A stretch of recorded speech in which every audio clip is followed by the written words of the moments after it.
ఆదివారం వచ్చిందంటే స్కూల్కి వెళ్ళే పిల్లవాడి దగ్గర నుంచి ఆఫీస్కి వెళ్ళే జాబ్ హోల్డర్ వరకు ఆహా ఆదివారం అనిపిస్తది. కానీ మా ఆడవాళ్ళకి మాత్రమే అయ్యి బాబోయ్ ఆదివారం అనిపిస్తది. అమ్మ బాబోయ్ అంతలా అనిపించడానికి రీజన్ ఏంటి అక్కోయ్ అని అడుగుతారేమో. ఇదిగో చెల్లి చెప్తాను చూడు.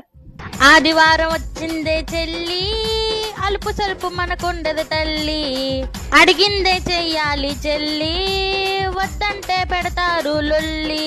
ఆదివారం వచ్చిందంటే పూరీలంటారే, లేక గార్లీ అంటారే, ఉప్మా ఈజీ అంటే వద్దంటారే, చిచి యాక్ అంటారే.